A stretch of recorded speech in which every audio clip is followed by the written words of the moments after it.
keyakinan kelas. Di sekolah sudah ada yang namanya peraturan kelas. Nah, peraturan kelas ini berlaku untuk semua siswa.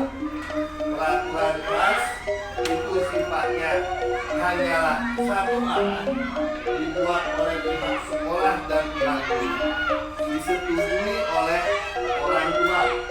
Tetapi jika kamu mengetahui dan tidak mengetahui peraturan sekolah tersebut, kamu tetap saja akan terkena sanksinya. Contoh sederhananya, dari kamu baru datang ke sekolah. Jika kamu datang terlambat, maka apa yang terjadi? Akan mendapatkan sanksi atau hukuman. Nah, sekarang kita akan membuat sebuah keyakinan kelas di mana kita semua yang membuat aturan tersebut. Setelah kita membuat aturan tersebut, Bapak minta agar kalian meyakini apa yang kalian buat. Setelah kamu yakin dengan apa yang kamu buat, yang terakhir diharapkan adalah kamu mau melakukan apa yang kamu yakini tanpa adanya sebuah sanksi atau hukuman yang kalian terima. Nah, sekarang Bapak akan membagikan selembar apa namanya? Ya, stick note. Bapak akan memberikan kepada kalian.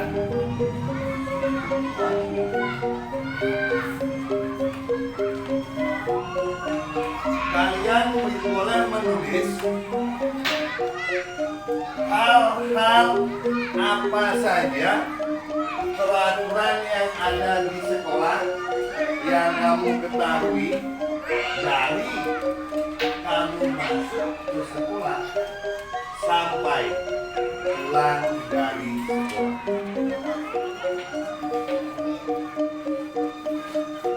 Mengerti bahasa Pak Guru? Mengerti? Contoh sederhana. Baru datang dari ke sekolah. Aturan pertama apa? Tidak boleh. Kedua, setelah sampai di sekolah apa? Kamu kebersihan. Tiga, apalagi yang kamu lakukan? Berdoa. Jika tidak sembahyang dan bersatu saja, dihukum. Setelah itu apa? Setelah habis bersaja ngapain? Belajar. Habis belajar, nah, di dalam proses pembelajaran, kalau kamu ribut, hukum. Semua kena hukum ya? Semua kena hukum. Kalau tidak buat tugas, dihukum juga. Setelah selesai belajar jam 1, 2, 3, kalian akan istirahat kan? Nah, kalau istirahat, buang sampahnya di mana? Kalau tidak di tempat sampah, semua sebuah hukuman. Nah, sekarang coba kamu tulis satu aturan yang kamu ketahui di dalam apa saja? Dari datang sekolah sampai pulang sekolah. Apa saja? Boleh. Silakan ditulis. Tulis, silakan. Contohnya, Bapak ulang. Dari awal kamu datang ke sekolah, jika terlambat. Setelah datang ke sekolah ngapain? Kalau tidak pembersihan. Hukum. Habis pembersihan ngapain? Berdoa. Kalau kamu tidak berdoa, nah coba tulis salah satu saja aturan yang kamu ketahui tentang di sekolah di istiqomah tersebut. Tulisannya agak besar ya, biar kita bahas diperbesar tulisannya. Ayo ditulis, tulis. Contoh sederhana, kalau datang ke sekolah terlambat dihukum, berarti kata-katanya jangan datang terlambat. Ya.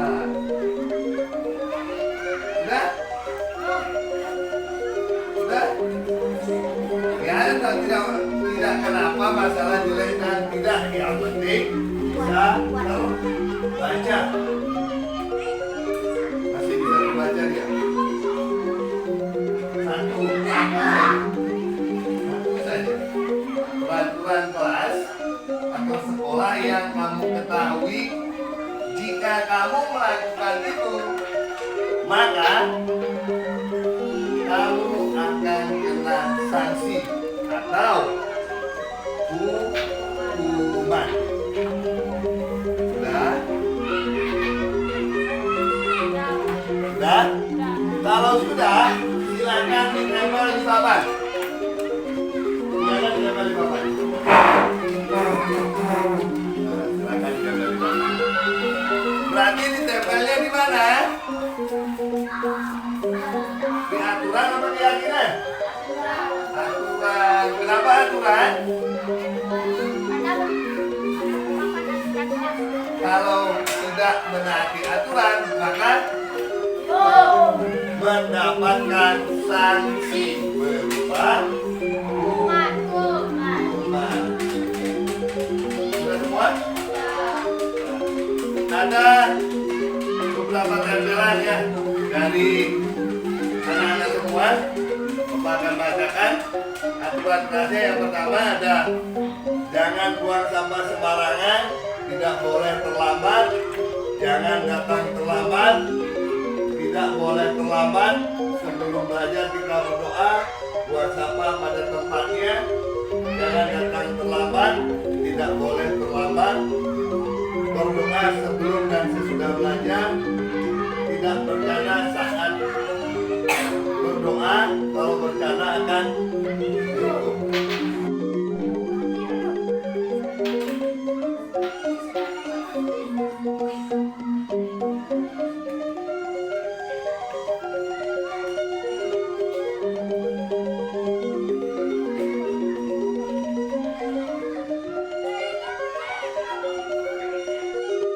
Setelah kalian membuat sebuah aturan kelas yang identik dengan sanksi dan hukuman, sekarang mari kita buat keyakinan kelas yang akan kalian lakukan tanpa orang atau guru meminta tolong pembersihan. Jangan bercanda di kelas ya.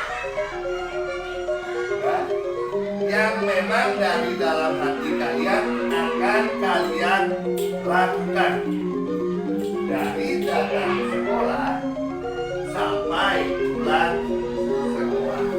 Contoh, jangan datang terlambat.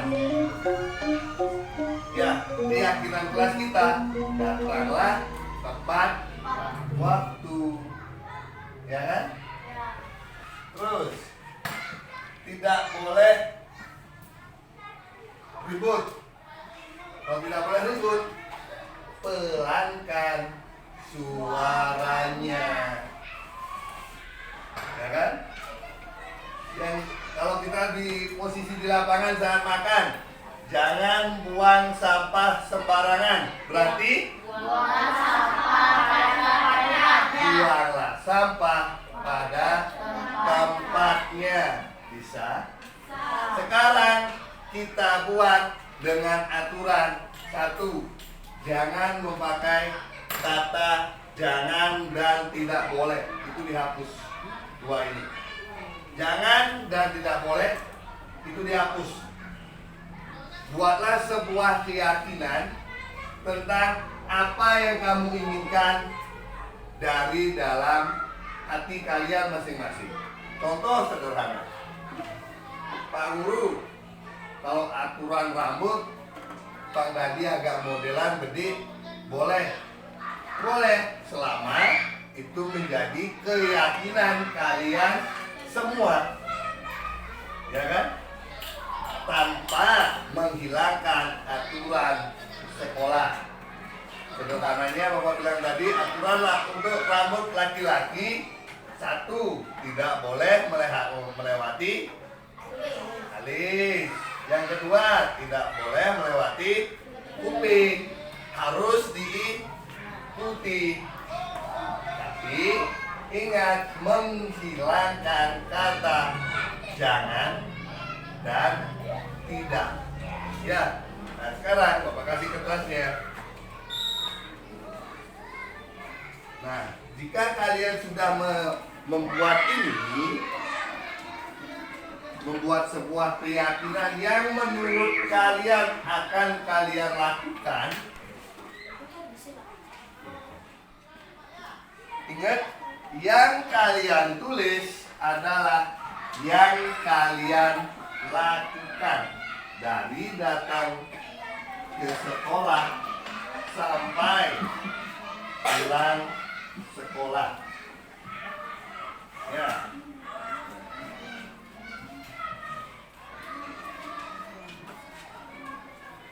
Boleh? Bapak akan ingatkan lagi contohnya dari datang sekolah. Kalau aturannya jangan datang terlambat. Keyakinannya datanglah tepat waktu.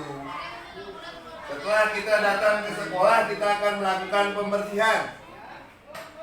Jagalah lingkunganmu. Kan seperti itu, supaya lingkungan tetap bersih. Setelah pembersihan selesai, kita akan melakukan persembahyangan bersama. Aturannya, jangan bercanda saat sembahyang. Keyakinannya, lakukanlah kewajibanmu sesuai dengan agamamu. Bisa? Datang ke kelas, baru sampai di dalam kelas semua ribut. Otomatis ada teman ngomong, sila diuyut. Diganti dengan pelankan suaramu. Kan seperti itu. Nah, jika kamu ingin bertanya, misalnya contoh, Nyoman ngomong, Dori ngomong, Ayu ngomong, suasana akan menjadi ribut. Akan lebih baik jika acungkan tangan jika ingin bertanya. Maka apa yang kamu bicarakan akan terdengar dengan jelas. Bisa? Nah, silakan ditulis. Ada yang sudah menulis? Kalau sudah tempel di sini apa di sini? Di apa namanya? Ya, silakan ditempel. Ya, 1 deh. Ya.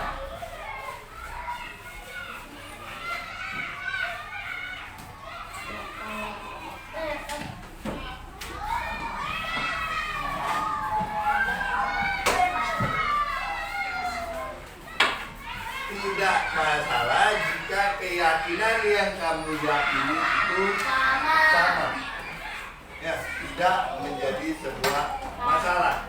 Berarti itulah poin terpenting yang kalian yakini untuk datang ke sekolah.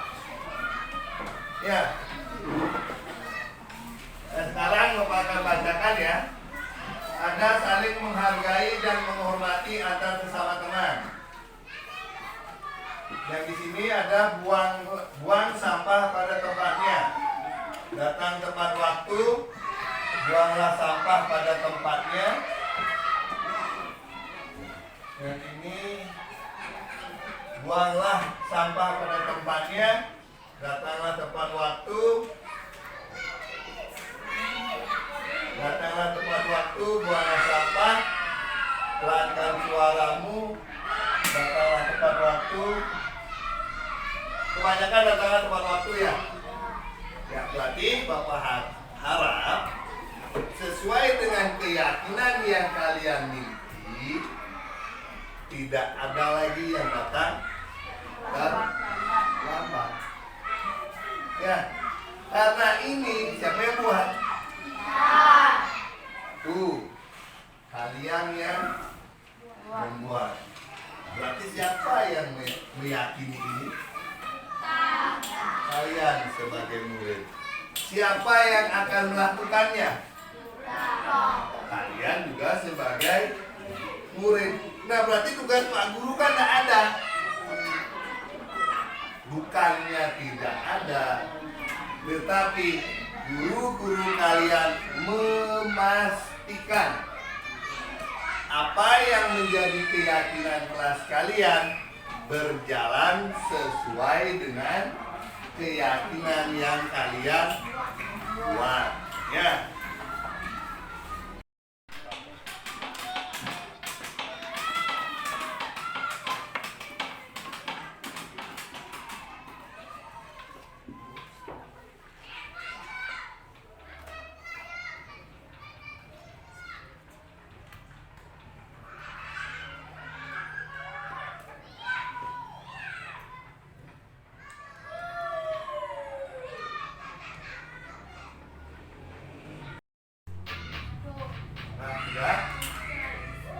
Sesuai dengan keyakinan kelas yang kita buat hari ini, nanti akan Bapak cetak dan Bapak akan tempel di kelas.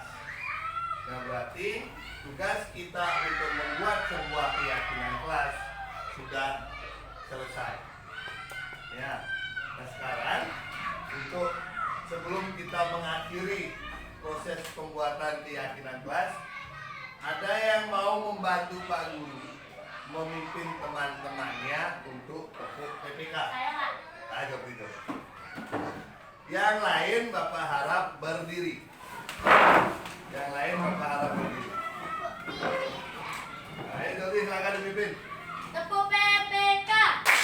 Religius, nasionalis, mandiri, gotong royong, integritas, PPK. Sekali lagi. Tepuk PPK. Religius, nasionalis, mandiri, gotong royong, integritas, PPK. Terima kasih. Silakan duduk kembali. Nah, setelah selesai kita tepuk PPK, berarti berakhir sudah kita dalam proses pembuatan keyakinan kelas.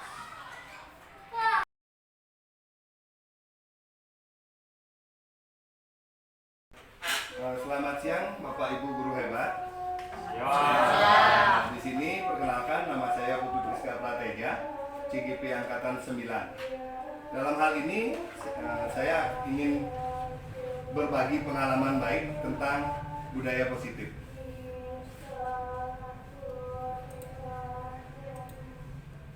Nah, sebelum kita melanjutkan kegiatan ini, Bapak Ibu saya harapkan untuk berdiri terlebih dahulu.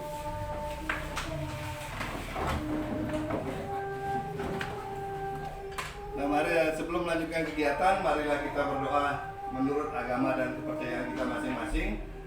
Berdoa dimulai. Selesai. Bapak Ibu, saya harap tetap berdiri. sebagai wujud rasa nasionalis kita, mari kita menyanyikan lagu Indonesia Raya.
Di sini di dalam penerapan budaya positif, saya akan berbagi pengalaman tentang 1. Perubahan paradigma belajar, 2. Disiplin positif, 3. Motivasi perilaku manusia, 4. Kebutuhan dasar, 5. Posisi kontrol restitusi, dan yang terakhir kegiatan keyakinan kelas dan segitiga restitusi.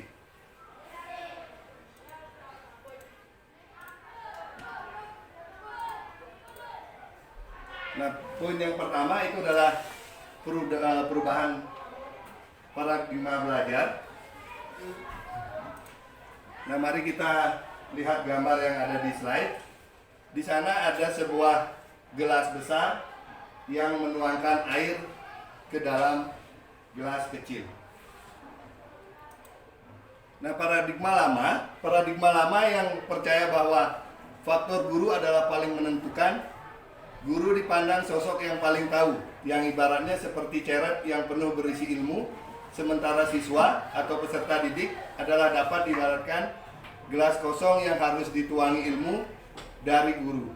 Oleh karena itu, dalam paradigma ini menjadi lebih dominan untuk memberikan ilmu kepada siswa, dan siswa memiliki posisi untuk memperoleh ilmu dari seorang guru. Paradigma ini, guru menjadi lebih aktif dalam pengertian teacher center, sedangkan siswa lebih menjadi objek.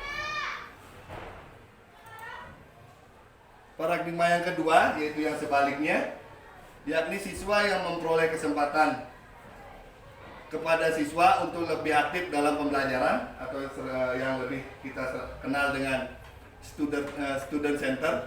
Dalam pembelajaran modern, peserta didik lebih memperoleh perhatian untuk belajar secara aktif, bukan hanya diberitahu oleh guru, tetapi siswa diajak atau diberi kesempatan untuk belajar mencari tahu sendiri.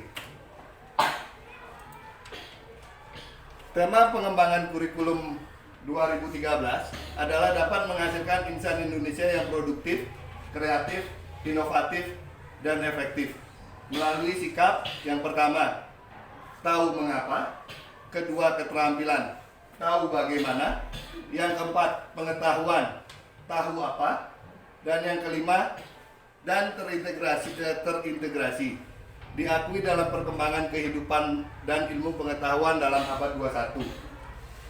Kini memang telah terjadi pergeseran, baik ciri maupun model pembelajaran. Inilah yang diantisipasi oleh kurikulum 2013. Nah, ciri abad 21 dan model pembelajarannya Yang pertama, informasi tersedia di mana saja, kapan saja. Model pembelajaran. Model pembelajaran diarahkan untuk mendorong peserta didik mencari tahu dari berbagai sumber observasi, bukan diberitahu. Yang kedua, komputasi, lebih cepat memakai mesin. Pembelajaran diarahkan untuk mampu merumuskan masalah atau menanya, bukan hanya menyelesaikan masalah atau menjawab. Yang ketiga, otomasi, menjangkau segala pekerjaan rutin. Pembelajaran diarahkan untuk melatih berpikir analitis, pengambilan keputusan, bukan berpikir mekanis atau rutin. Yang keempat itu komunikasi, dari mana saja dan kemana saja. Model pembelajaran menekankan pentingnya kerjasama dan kolaborasi. Poin yang kedua itu adalah disiplin positif. Nah, di sini saya ingin mengajak Bapak dan Ibu guru hebat untuk mengepalkan tangan masing-masing. Nah, setelah itu Bapak dan Ibu guru-guru hebat silakan berkomunikasi dengan rekan di sampingnya untuk mengetahui apakah Bapak Ibu bisa termotivasi oleh teman ataupun tidak. Ya, silakan gitu. Coba tolong dikepalkan, mungkin saling lanjut sama temannya untuk membuka kepalan tangan, atau tetap dengan kepalan tangannya saja.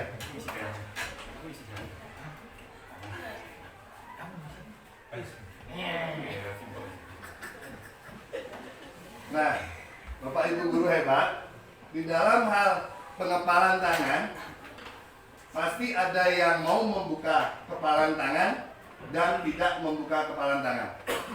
Nah, saya ingin memfasilitasi lewat pertanyaan, yaitu yang pertama, apakah Bapak atau guru hebat ada yang membuka tangan?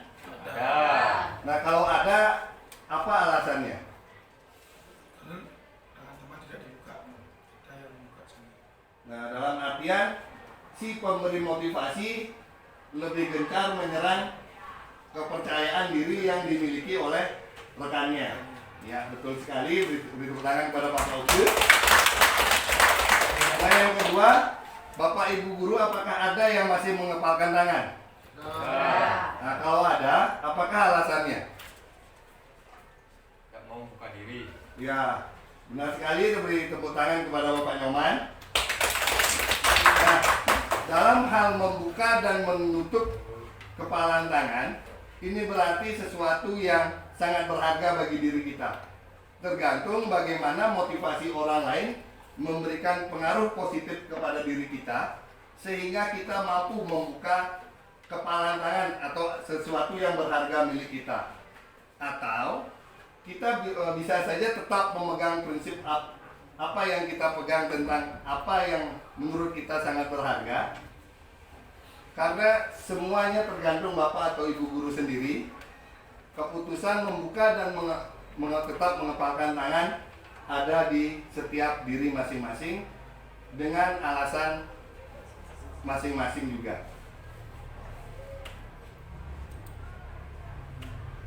Nah, selanjutnya pertanyaan ketiga, siapakah sesungguhnya yang memegang kontrol, yang menutup kepalan tangan atau berusaha dengan segala cara membuka kepalan tangan rekannya?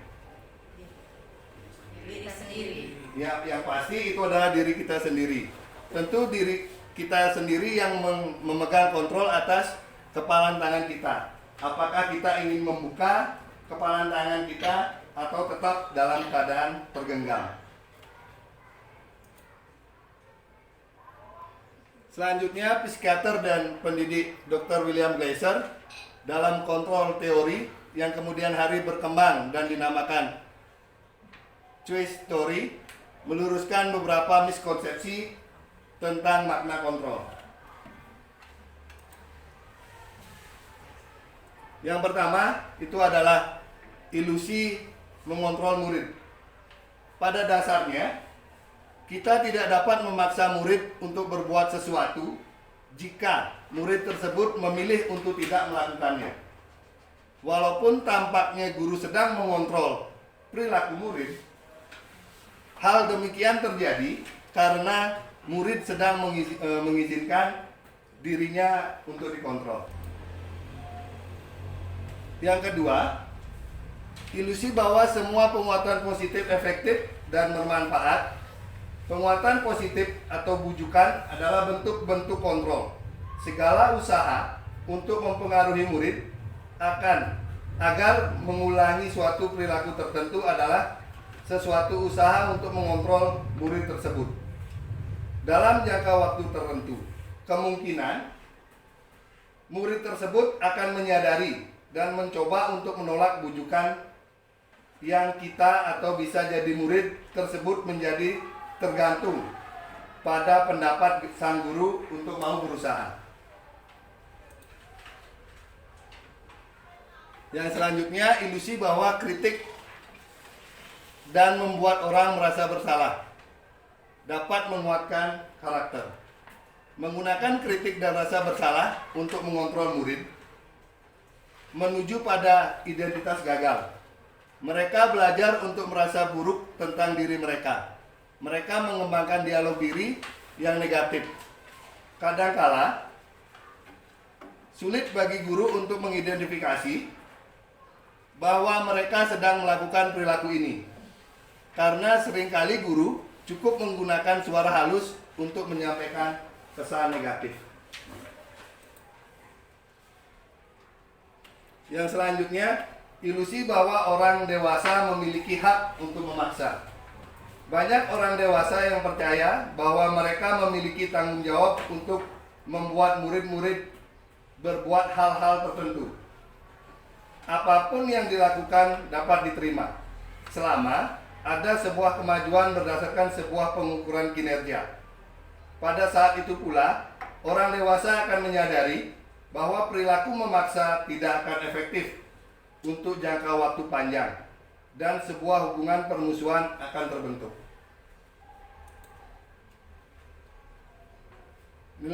Nilai-nilai kebajikan yang saya bahas itu ada dua. Yang pertama ada profil pelajar Pancasila, yang kedua ada nilai-nilai kebajikan. Seperti yang kita tahu, profil pelajar Pancasila memiliki 6 poin. Yang pertama, beriman bertakwa kepada Tuhan Yang Maha Esa dan berakhlak mulia. Yang kedua, mandiri. Yang ketiga, bernalar kritis. Yang keempat, berkebinekaan global. Yang kelima, bergotong royong. Yang keenam, kreatif. Nilai-nilai kebajikan yang ingin dijadikan perhatian utama di sekolah, yaitu pertama, toleransi. Yang kedua, rasa hormat. Ketiga, komitmen. Keempat, tanggung jawab. Kelima, keberhasilan. Keenam, gotong royong. Dan ketujuh, peduli. Contoh kegiatan disiplin positif di sekolah. Yang pertama, saling menghormati. Yang kedua, mengidentifikasi keyakinan di balik perilaku tersebut. Disiplin yang efektif mengenali alasan anak-anak melakukan apapun yang mereka lakukan dan bekerja untuk mengubah keyakinan itu, bukan hanya mencoba mengubah perilaku murid. Yang ketiga, komunikasi yang efektif dan keterampilan memecahkan masalah. Yang keempat, berfokus pada solusi bukan pada hukuman. Yang kelima, pemberian dorongan bukan pujian. Upaya pemberitahuan usaha dan perbaikannya, tidak hanya sukses, dan membangun harga diri dan pemberdayaan jangka panjang. Motivasi perilaku manusia. Yang berikutnya poinnya adalah motivasi perilaku manusia. Diane Gosses dalam bukunya Restitusi School Discipline menyatakan ada 3 buah motivasi perilaku manusia. Yang pertama, untuk menghindari ketidaknyamanan atau hukuman. Ini adalah tingkatan terendah dari motivasi perilaku manusia. Biasanya orang yang motivasi perilakunya untuk menghindari hukuman atau ketidaknyamanan akan bertanya, apa yang akan terjadi apabila saya tidak melakukannya? Sebenarnya mereka sedang menghindari permasalahan yang mungkin muncul dan berpengaruh pada mereka secara fisik, psikologis, maupun tidak terpenuhinya kebutuhan dasar mereka. Bila mereka tidak melakukannya, tindakan tersebut, motivasi ini bersifat eksternal. Yang kedua, untuk mendapatkan imbalan atau penghargaan dari orang lain. Satu tingkat di atas motivasi yang pertama, di sini orang berperilaku untuk mendapatkan imbalan atau penghargaan dari orang lain. Orang dengan motivasi ini akan bertanya, apa yang akan saya dapat apabila saya melakukannya? Mereka melakukan sebuah tindakan untuk mendapatkan pujian dari orang lain yang menurut mereka itu penting, dan mereka meletakkan dalam dunia berkualitas mereka. Mereka juga melakukan sesuatu untuk mendapatkan hadiah, pengakuan atau imbalan. Motivasi ini juga masih bersifat eksternal. Dan yang selanjutnya, untuk menjadi orang yang mereka inginkan dan menghargai diri sendiri dengan nilai-nilai yang mereka percaya.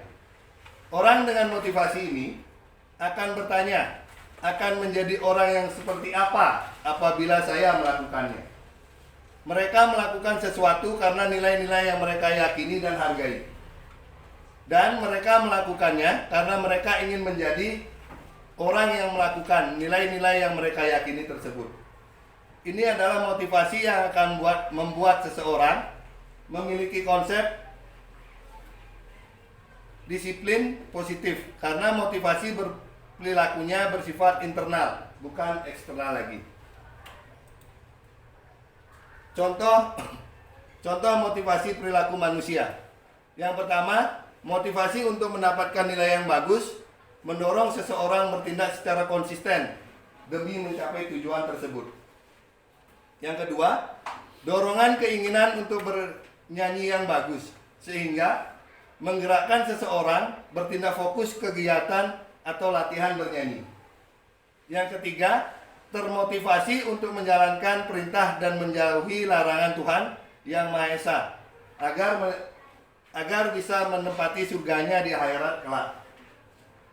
Yang keempat, motivasi untuk semangat dalam belajar agar bisa masuk ke SMP yang dicita-citakan. Yang terakhir, motivasi ingin mempunyai sepatu baru. Dorongan keinginan itu akan menggerakkan seseorang untuk rajin menabung dan tidak boros. Keyakinan kelas. Mengapa keyakinan kelas? Mengapa tidak peraturan kelas saja? Keyakinan kelas, nilai-nilai keselamatan atau kesehatan inilah yang kita sebut sebagai suatu keyakinan, yaitu nilai-nilai kebijakan universal yang disepakati secara tersirat dan tersurat, lepas dari latar belakang suku, negara, bahasa, maupun agama. Seseorang akan lebih tergerak dan bersemangat untuk menjalankan keyakinannya daripada hanya sekedar mengikuti serangkaian peraturan tertulis tanpa maknanya. Peraturan itu adalah aturan yang mengatur segenap tingkah laku para siswa selama mereka bersekolah untuk menciptakan suasana yang mendukung pendidikan. Peraturan memuat hal-hal yang diwajibkan maupun hal-hal yang dilarang untuk siswa selama mereka berada di lingkungan sekolah, dan apabila terjadi pelanggaran tata tertib yang dilakukan oleh siswa maupun warga sekolah lainnya, maka pihak sekolah memiliki kewenangan untuk memberikan sanksi sesuai peraturan yang berlaku. Saya berikan beberapa ilustrasi contoh kasus. Yang pertama, peraturan kelas, yaitu 1. Jangan berlari di kelas atau koridor. Yang kedua, jangan menjawab secara bersamaan. Dan yang ketiga, jangan teriak-teriak. Nah, posisi peraturan kelas dicirikan dengan menggunakan kata jangan dan tidak. Sedangkan pada saat keyakinan kelas, kita akan menghilangkan kata jangan dan tidak. Contoh, jangan berlari di kelas atau koridor. Keyakinan kelasnya adalah berjalanlah di kelas atau koridor. Yang kedua, jangan menjawab secara bersamaan. Keyakinan kelasnya, acungkan tangan jika ingin menjawab. Yang ketiga, jangan teriak-teriak. Keyakinan kelasnya adalah pelankan sedikit suaranya.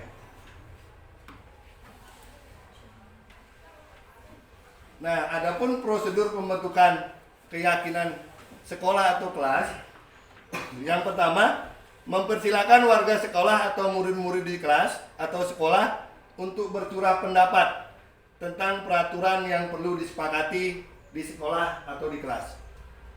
Yang kedua, mencatat semua masukan-masukan para murid atau warga sekolah di papan tulis atau di sebuah kertas besar, di mana semua anggota kelas atau warga sekolah bisa melihat hasil curahan pendapatnya. Yang ketiga, susunlah keyakinan kelas sesuai prosedur. Pembentukan keyakinan sekolah atau kelas. Gantilah kalimat-kalimat dalam bentuk negatif menjadi positif. Yang keempat, setelah keyakinan sekolah atau kelas selesai dibuat, maka semua warga sekolah dipersilakan untuk meninjau ulang dan menyetujuinya. Yang kelima, keyakinan sekolah atau kelas selanjutnya bisa diletakkan di dinding kelas atau di tempat yang mudah dilihat semua warga kelas. Hasil yang di sini saya mengambil contoh hasil keyakinan kelas 5. Ada 6 keyakinan kelas. Yang pertama, bertanggung jawab mengerjakan tugas piket. Yang kedua, bersikap jujur. Yang ketiga, bersikap tenang saat pelajaran berlangsung. Yang keempat, bersikap sopan dan menghormati guru. Yang kelima, saling tolong menolong. Yang keenam, hidup rukun dengan teman-teman. Nah, sekarang kita akan mempraktekkan membuat sebuah keyakinan kelas. Di sini saya akan membagikan sebuah kertas di mana Bapak atau Ibu guru boleh mencurahkan usulan ataupun apapun yang diinginkan.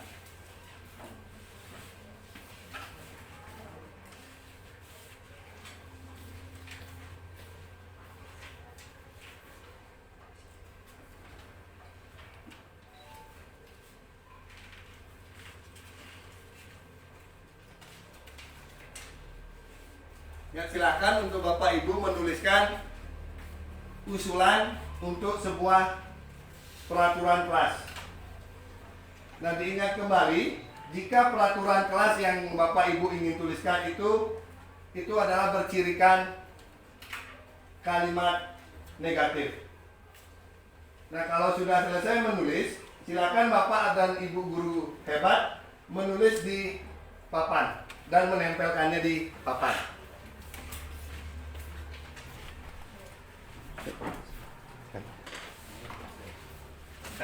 Nggih, ditempel manten, Pak. Oke, Pak Nyoman sudah.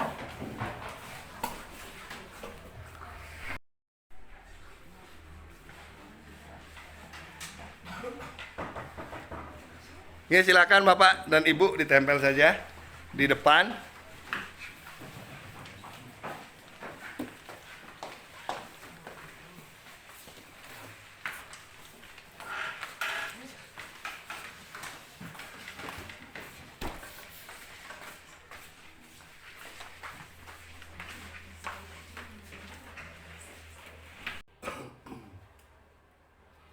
Nah, setelah Bapak dan Ibu semua mempersilakan warga sekolah untuk menempelkan curah pendapat tentang apa yang disepakati oleh Bapak Ibu guru semua, sekarang mari kita membuat sebuah keyakinan kelas yang akan kita sepakati bersama. saya akan juga membagikan lembaran kertasnya.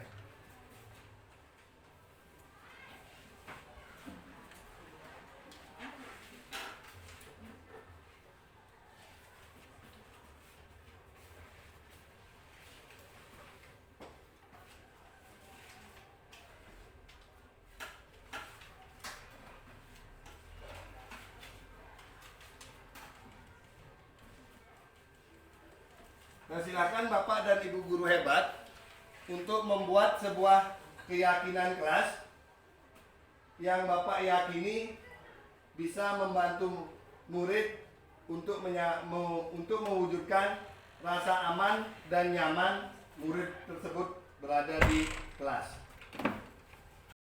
Ibu yang sudah selesai membuat sebuah keyakinan kelas untuk menempelkannya di papan.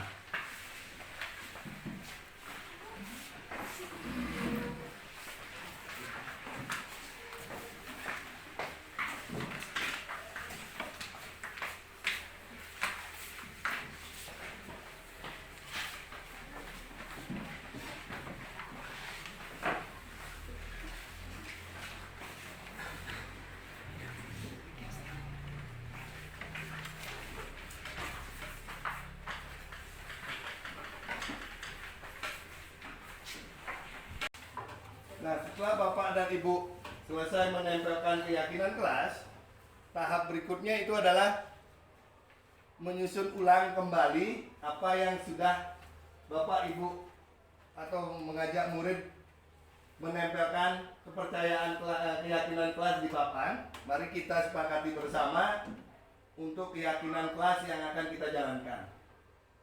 Nah, yang di sini saya lihat ada 10 keyakinan kelas. Yang pertama itu adalah masuk kelas tepat waktu. Yang kedua, berpakaian rapi dan sopan. Yang ketiga, bersikap baik dan jujur. Yang keempat, mengingatkan teman jika melakukan kesalahan. Yang kelima, berbicara yang sopan dan baik. Yang enam, meminta izin jika tidak masuk sekolah. Yang ketujuh, saling membantu. Yang kedelapan, menjaga kebersihan dan kerapian kelas. Kesembilan, mendengarkan penjelasan guru. Dan terakhir itu adalah 10, simpan alat ke tempat semula. Nah, setelah membuat keyakinan kelas ini, kita akan mengajak murid-murid kita untuk menyepakati bersama apakah keyakinan kelas ini bisa diterapkan atau tidak. Jika sudah, kita bisa mengetiknya dan mengeprint, lalu kita tempel di tempat-tempat yang mudah siswa melihat dan membacanya. Nah, yang poin selanjutnya itu adalah kebutuhan dasar manusia. Kebutuhan dasar manusia itu ada 5. Penguasaan, kasih sayang dan rasa diterima. Yang ketiga, kesenangan. Keempat, kebebasan. Itu semua mengarah ke bertahan untuk hidup. Contoh kasus yang pertama yang Tuhan berikan, Iksan, siswa kelas SD. SD karakter mulia. Ia anak yang pendiam dan pemalu. Selama jam istirahat, ia lebih banyak membaca buku di perpustakaan atau berdiam diri di kelas.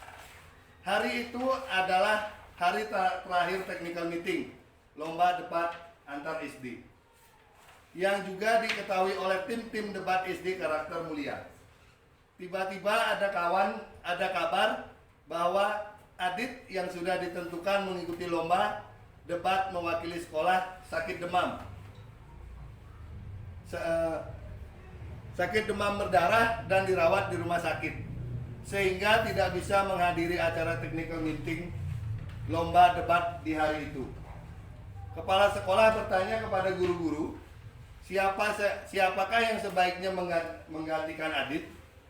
Guru-guru sepakat merekomendasikan Iksan karena kinerja yang bagus di pelajaran bahasa Inggris dan pengetahuannya yang luas. Iksan akhirnya menghadiri technical meeting di hari itu.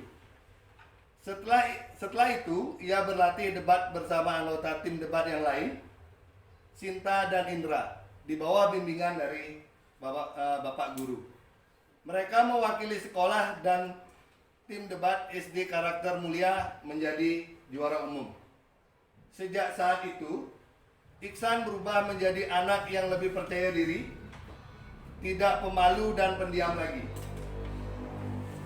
Semua murid dan guru mengenalnya sebagai Iksan si juara kompetisi debat. Pada jam istirahat, ia banyak menghabiskan waktu bersama teman-temannya. Ia juga semakin rajin berlatih debat dan mengikuti berbagai lomba debat. Ia menjadi ketua klub debat di sekolahnya. Ia giat mempromosikan klub debat agar anggotanya bertambah, dan ia juga bersemangat melatih juniornya di klub debat sekolah. Nah sekarang, kira-kira kebutuhan dasar mana yang terpenuhi oleh Iksan? Dari sepenggal cerita tersebut mungkin ada Bapak dan Ibu guru untuk menjawab.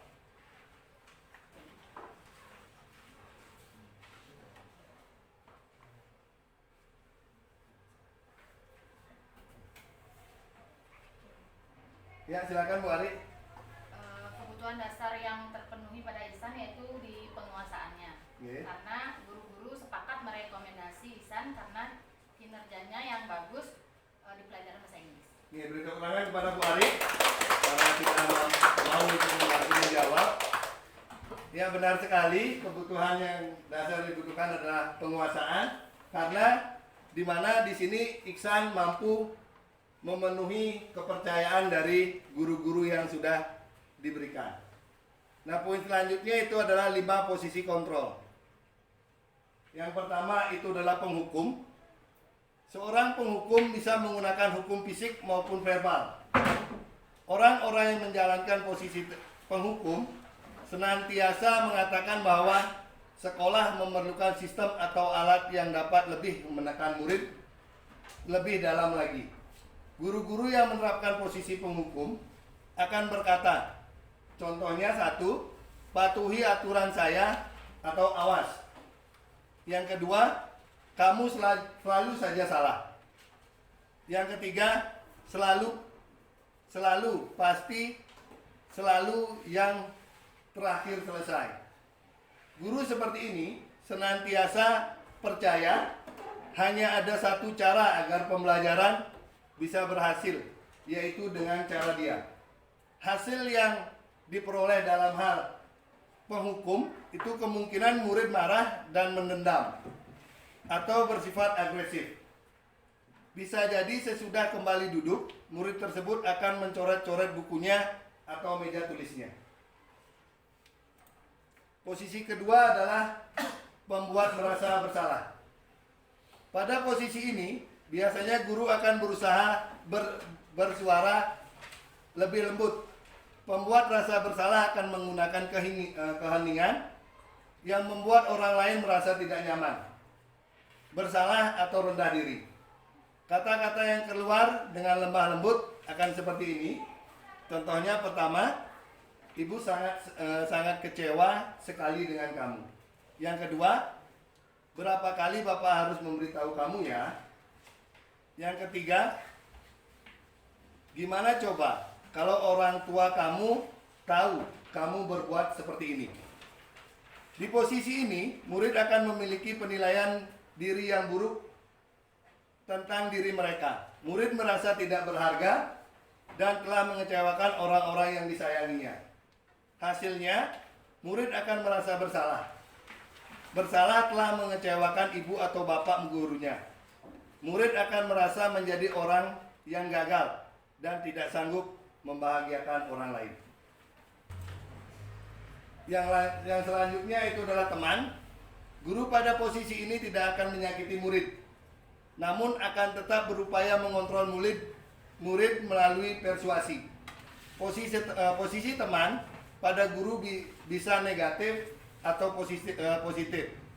Mereka akan berkata, contohnya yang pertama, ayo bantulah demi bapak ya. Yang kedua, Ayo ingat tidak bantuan Bapak selama ini.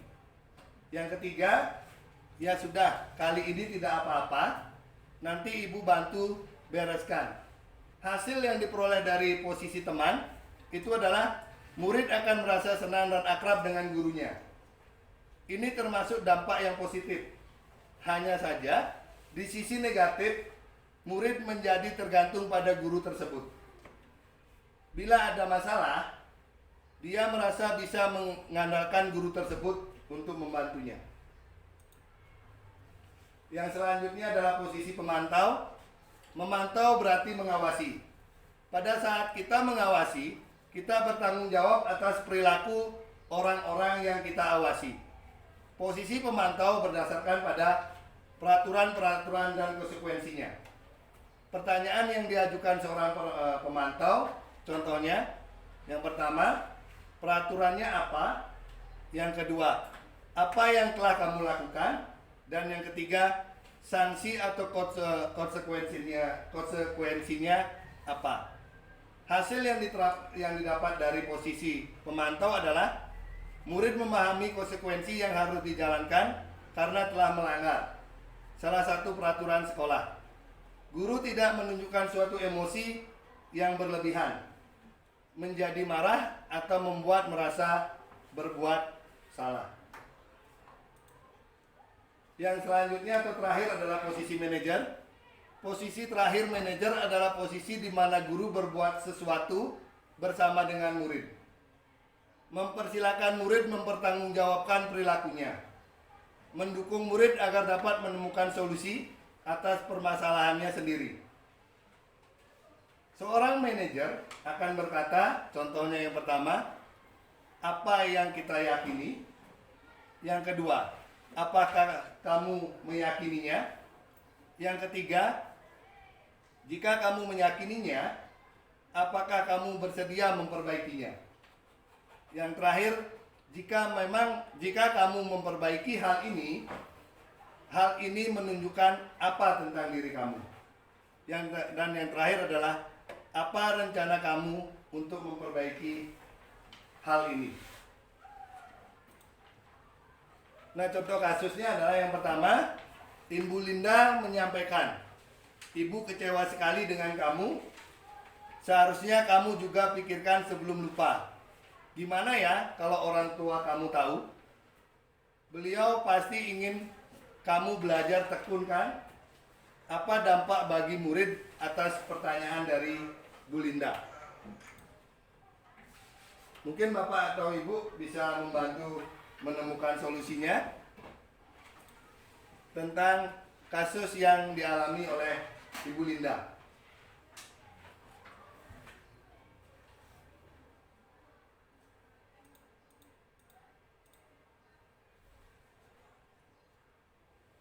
Ya, Pak Agus silakan. Nah, terima kasih. Menurut saya, Ibu Linda bertindak sebagai pembuat rasa bersalah. Ya, beri tepuk tangan kepada Pak Agus karena sudah mampu untuk mengungkapkan pendapatnya. Ya, benar sekali, dari kasus itu Ibu Linda posisinya adalah sebagai pembuat merasa bersalah.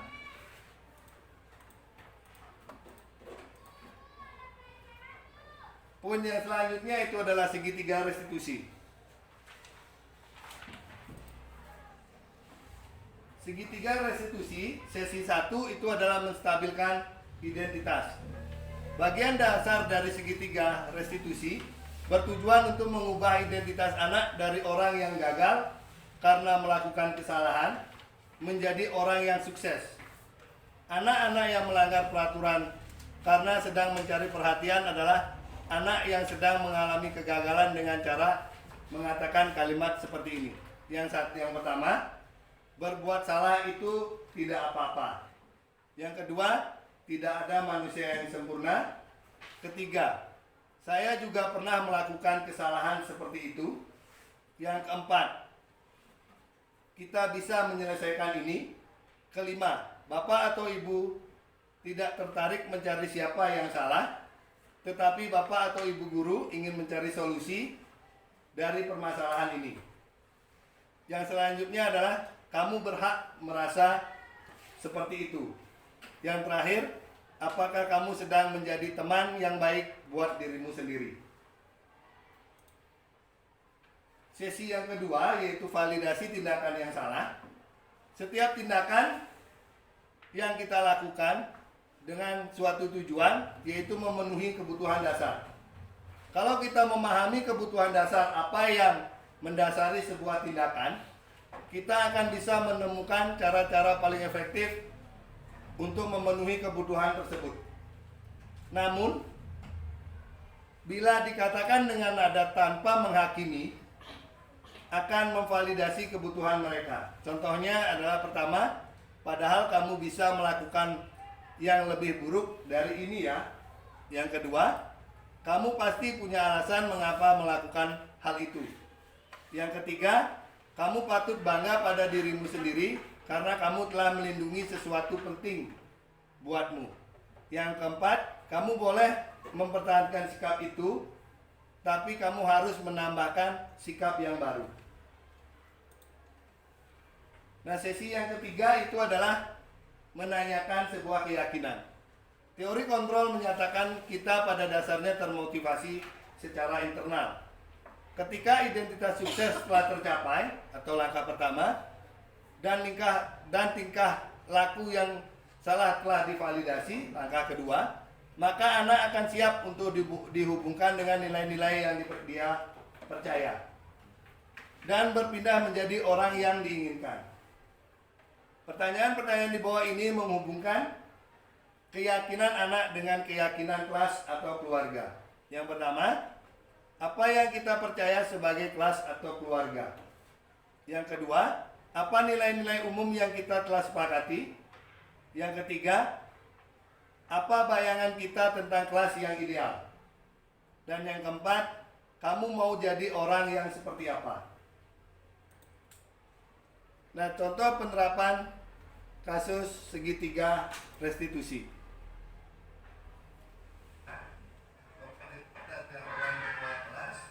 Silakan disimak ya Bapak Guru hebat.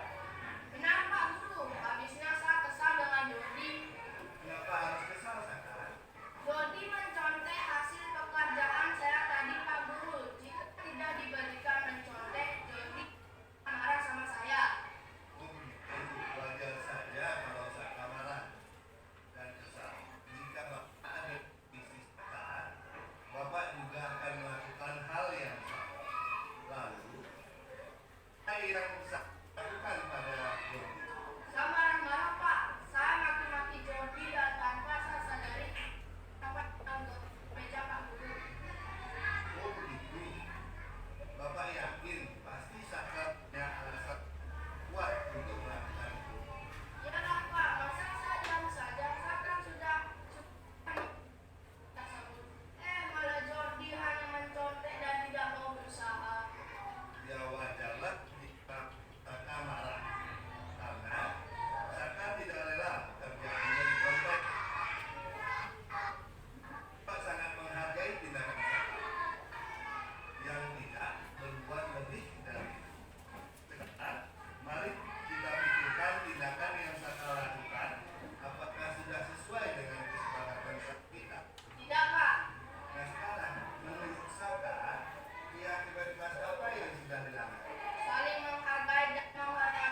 Nah sekarang mari kita bersama-sama mempraktekkan skenario segitiga restitusi.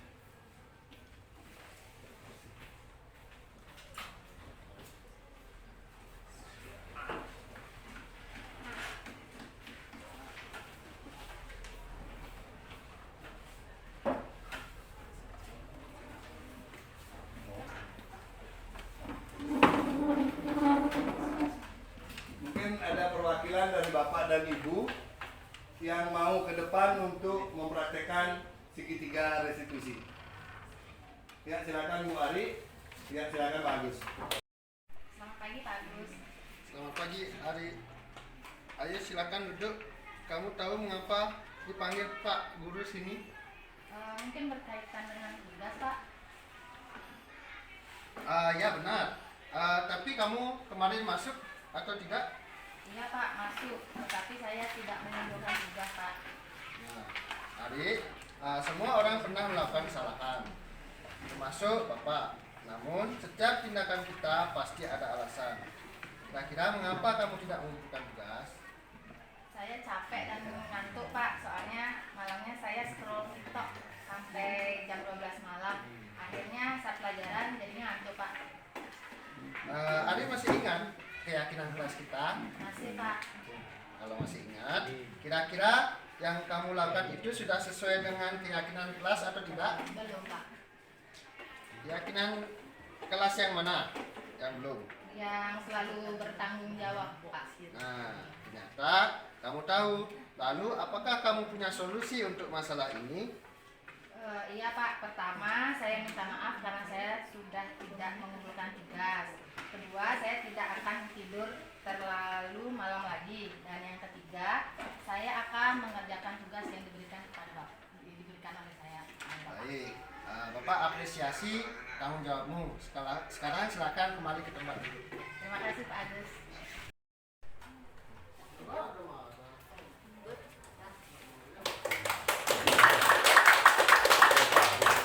Ya, terima kasih untuk Bapak Agus dan Ibu Ari karena sudah mau mempraktekkan skenario segitiga restitusi.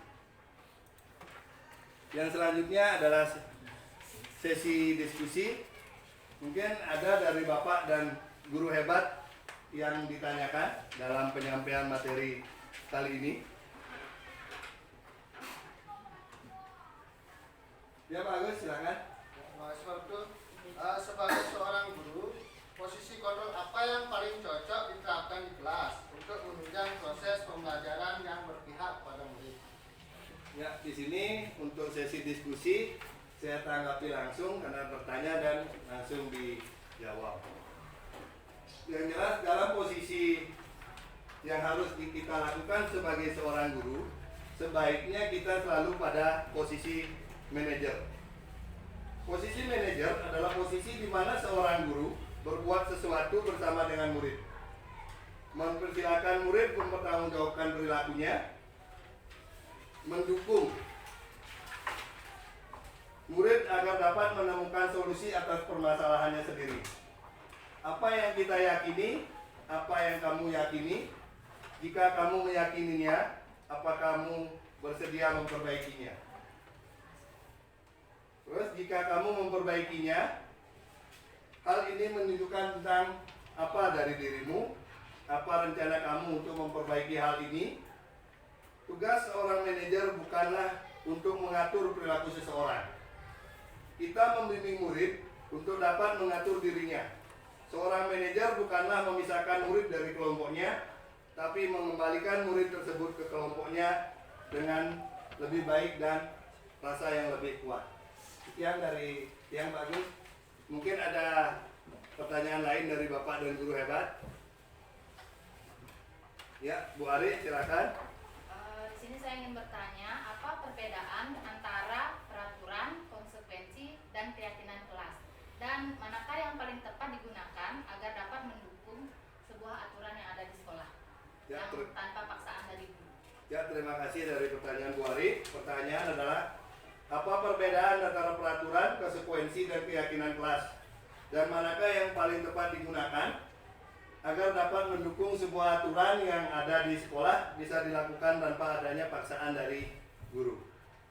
Perbedaan dari peraturan konsekuensi dan keyakinan kelas adalah peraturan adalah sesuatu yang sudah disepakati tanpa peduli kita tahu atas aturan itu. Secara tidak langsung kita mendapatkan sanksi atas peraturan yang sudah dibuat dan berlaku. Contohnya, jika kita melanggar dalam hal yang paling sederhana saja, pada saat kita kebelet kencing. Nah, di toilet tersebut sudah ada aturan kamar mandi untuk laki-laki dan untuk perempuan. Jika melanggar peraturan tersebut, pasti kita akan langsung mendapatkan sanksi berupa teguran dari orang yang ada di dalam kamar mandi tersebut yang berkata bapak atau ibu salah masuk toilet.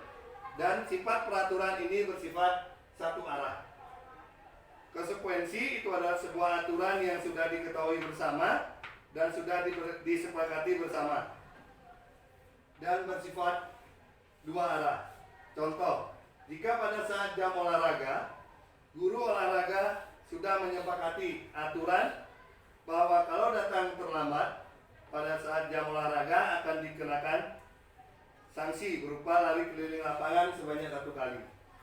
Murid pasti akan mudah memahami dan melakukannya. Sanksi tersebut, hal ini dikarenakan siswa sudah mengetahui konsekuensi yang ia dapatkan jika datang terlambat. Sedangkan keyakinan kelas adalah sebuah aturan memilih penggunaan kata positif dan aturan ini sudah dibuat bersama, disepakati bersama dan diyakini bersama. Karena dan diharapkan murid mempunyai sebuah tanggung jawab untuk menanggung-jawabi apa yang sudah ia sepakati dari dalam dirinya sendiri. Sehingga diharapkan tidak ada lagi murid yang melanggar keyakinan kelas yang sudah dibuat. Nah, mungkin seperti itu jawaban dari saya atas pertanyaan dari Bu Ari. Apakah ada pertanyaan lain dari Bapak Guru Hebat? Nah, jika tidak, saya akan tutup materi budaya positif pada hari ini. Terima kasih atas bantuan dan semangat yang diberikan kepada saya. Saya tutup dengan Pak Om Santi Om. Ya, terima kasih.